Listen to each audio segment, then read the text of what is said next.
কোরআনের সম্মান সর্বোচ্চ শিখরে তখনই পৌঁছাবে যখন এর আদেশ নিষেধের উপর আমল করা হবে এবং আমরা আমল করে দেখাতে পারবো এবং ইনশাআল্লাহ আমরা পারবো।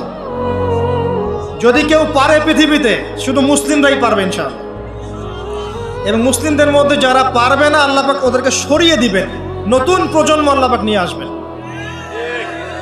ইনশাআল্লাহ। যুব সমাজ পারবেই, পরবর্তী তরুণ প্রজন্ম এবং আগামী ছোটদের প্রজন্মরা পারবেই ইনশাআল্লাহ। যদি কেউ পারে এরাই পারবে ইনশাআল্লাহ। ইনশাআল্লাহ দেখবেন আমাদের মতো মানুষদেরকে দিয়ে যদি কাজ না হয় আল্লাহ পাক আমাদেরকে সরিয়ে দিবেন, দিয়ে এমন এমন মানুষ আল্লাহ পাক তৈরি করবেন যারা এই চেয়ারগুলোতে বসবে, বসে কোরআন সুন্নাহকে হাতে নিয়ে বিশ্বকে নেতৃত্ব দেবে ইনশাআল্লাহ। আসবে এক সময়, অপেক্ষা করতে থাকেন।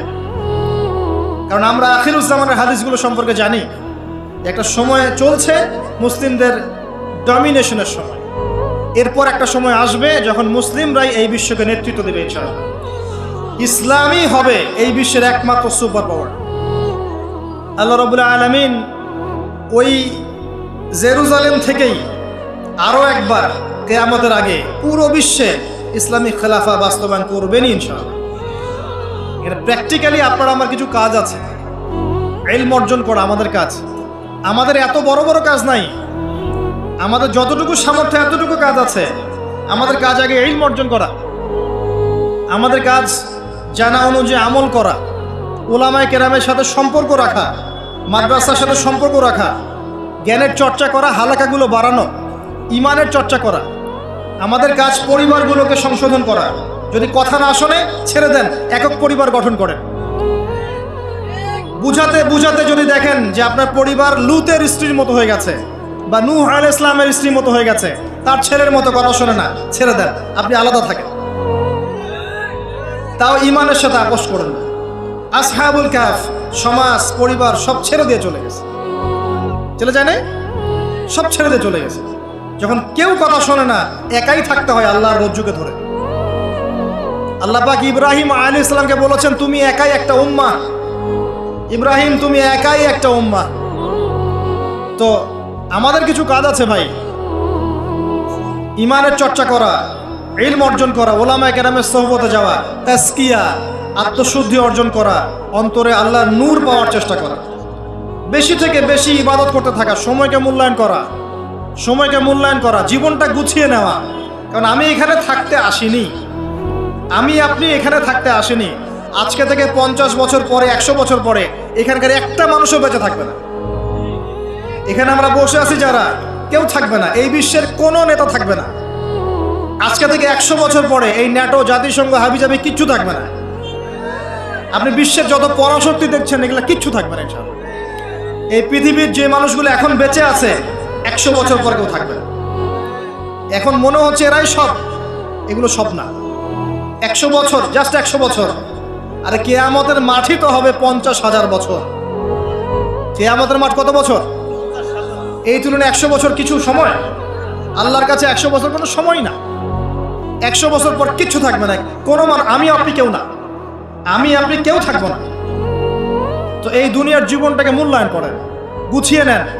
আপনি জীবনের প্ল্যান করেন, আগামী 5 বছর আপনি কি করতে চাচ্ছেন, কতটুকু পড়তে চান, কি কি সনদ অর্জন করতে চান, কোন কোন বই আপনার পড়া হয়নি। আগামী 5 বছরের মধ্যে আপনার একটা ভালো জব দরকার, কি জব করবেন আপনি, যেটা করলে আপনি হালাল খেতে পারবেন। কত বছর আপনি বিয়ে করতে যাচ্ছেন এবং বিয়ের পর আপনি কিভাবে সন্তান প্রতিপালন করবেন। যখন আপনার বয়স 50 হবে তখন আপনার ছেলের বয়স কত হতে পারে, প্ল্যান করতে হয় জীবন সম্পর্কে। এবং আমি সেভ করব সম্পত্তি ভবিষ্যতের জন্য, কিসে সেভ করব। আমি এমন সম্পত্তি যদি সেভ করি, জমাই, যেটার মূল্য সামনে গিয়ে কমে যাবে, তাহলে আমি ঠকব। যদি আমি এমন সম্পত্তিতে সেভ করি যেগুলোর মূল্য বাড়বে, আমি জিতব। জীবনকে নিয়ে প্ল্যান করতে হয়। এবং এই সময়টুকুতে আমি দিনের জন্য কি করতে চাই, দিনের জন্য আমি কতটুকু করতে চাই। আমার দ্বারা কি একটা মসজিদ করা সম্ভব না? আমার দ্বারা কি একটা মাদ্রাসা করা সম্ভব না? আমি কি একটা এতিম প্রকল্প করতে পারি না? আমি কি একটা বিধবাদের প্রজেক্ট করতে পারি না? আমি কি একটা মা বোনদেরকে নিয়ে সেলাই মেশিনের কোনো প্রজেক্ট করতে পারি না? আমি কি মানব সেবামূলক কিছু কাজ করতে পারি না? ছোট্ট একটা সামাজিক সংগঠন করতে পারি না? কিছু একটা তো করতে পারি আমি। আল্লাহ পাক কি আমাকে কোনো প্রতিভা দেন নাই? আল্লাহ পাক কি আমাদেরকে কোনো প্রতিভা দেন নাই? একজন আলেম হয়ে আমি কি 100-200 ছাত্র বের করতে পারি না? একটা বড় এমন একটা প্রতিষ্ঠান কি করতে পারি না যেখান থেকে বছরে বছরে মাশাআল্লাহ বিশ্ব বরেণ্য আলেমরা বের হবে? পারি না? কিছু তো পারি। আল্লাহ পাক কিছু তো শক্তি আমাকে দিয়েছেন। আল্লাহ পাক তো বলেননি আমাকে এখন অস্ত্র নিয়ে নামো মাঠে, বলেছেন? আমার তো পরিবেশই নাই। বাংলাদেশের মানুষ 90% মুসলিম বলছি আমরা, দেখবেন 80% নামাজ পড়ে না, দেখবেন 80% কোরআন পড়তে জানে না, যাকাত দেয় না, পর্দা করছে না, যুব সমাজের জীবনের উদ্দেশ্যে ঠিক নাই, সারা দিন রাত অপসংস্কৃতি নিয়ে পড়ে আছে। এখন বেসিক কাজগুলো না করে কি আপনি বড় রেজাল্ট পাবেন? কখনো না। এই বেসিক কাজগুলো আমরা করতে পারি। এবং সবচেয়ে বড় একটা কাজ হচ্ছে আমাদের জায়গা থেকে উম্মার মাঝে ফাটল সৃষ্টি না করে ইউনাইটেড করার চেষ্টা করা যায়।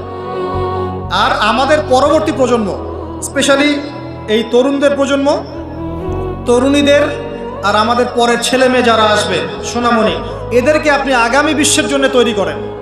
এটা বড় চ্যালেঞ্জ। বড় বড় আলেম তৈরি করেন। দেখেন দিন দিন আলেমদের সংখ্যা কমে যাচ্ছে।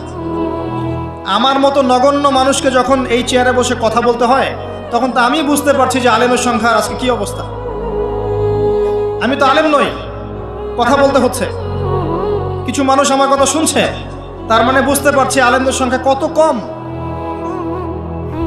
বড় বড় ওয়ার্ল্ড রিনাউন্ড আলেম তৈরি করতে হবে। ইমাম বুখারীর মতো, আবু হানিফা রাহিমাহুল্লাহর মতো, আহমদ বিন হাম্বলের মতো কে তৈরি করবে? এটা কি আমার পক্ষে করা সম্ভব? একার পক্ষে করা সম্ভব? নিঃসন্দেহে একটা কমিউনিটি দরকার। সবার মাঝে দিনের ফিকির তৈরি করতে হবে যে আমার সবচেয়ে ইম্পর্টেন্ট জিনিস এই পৃথিবীতে আমার দিন, আল্লাহর দিন। এর চেয়ে ইম্পর্টেন্ট কিছু নাই আমার জন্য। সব কিছু পরে, দিন আগে। দিনকে এগিয়ে নিতে হবে, আমাকে চ্যালেঞ্জ গ্রহণ করতে হবে। এরকম চিন্তা ফিকির লালন করলে পরেই তো রেজাল্ট আসবে, নাহলে তো আসবে না। দেখেন আমরা, আমাদের মতো মানুষ যারা আছে, এরা একটা জাতিকে নেতৃত্ব দিতে পারবে না। প্রবলেমসগুলো ধরিয়ে দিতে পারে হয়তো, সর্বোচ্চ সলিউশনে কিছু পথ বলতে পারে। বাস্তবতা হচ্ছে এই যে কাজগুলো জনগণকেই করতে হবে। আর এই যে একদিন আসলাম, একটা কথা বললাম, চলে গেলাম, আদতে কোনো ফলাফল নাই। একদিন আসলাম, একটা মাহফিল করলাম, যেভাবে আসছি এভাবে চলে গেলাম, আদতে কোনো ফলাফল হবে না। যদি হ্যাঁ এই কথাগুলো মানুষের মনের মধ্যে গেঁথে যায় এবং আগামীর পৃথিবীর জন্য তারা প্রস্তুতি গ্রহণ করতে পারে, তখন গিয়ে কথা ফলবে। আসুন আইওয়াশ, শোডাউন এবং আবেগী জাতি না হয়ে আমরা বিবেক দিয়ে চিন্তা করি, উম্মার অবস্থা চিন্তা করি, বৈশ্বিক অবস্থা চিন্তা করি, ভাবি। বারবার একটা কথা বলি আমি, একটা দেশের মধ্যে সরকার, প্রশাসন, জনগণ, আলেম ওলামা, যুবক শ্রেণী, মহিলারা, শিশুরা, এরা সবাই একটা দেহের মতো, একটা বডির মতো। এরা সবাই একে অপরের পরিপূরক, একে অপরের ভাই, সবাই মুসলিম। এখানে কেউ কারো শত্রু না। আমরা যদি একে অপরকে শত্রু মনে করে ভুল করব, তখন আমাদের শত্রুরা সুযোগ পেয়ে যাবে। আমরা সবাই একে অপরের পরিপূরক। সবাইকে নিয়ে, দেশকে নিয়ে, জাতিকে নিয়ে, উম্মাকে নিয়ে এগোতে হবে। আল্লাহ পাক আমাদের যুব সমাজকে বোঝার তৌফিক দান করুন।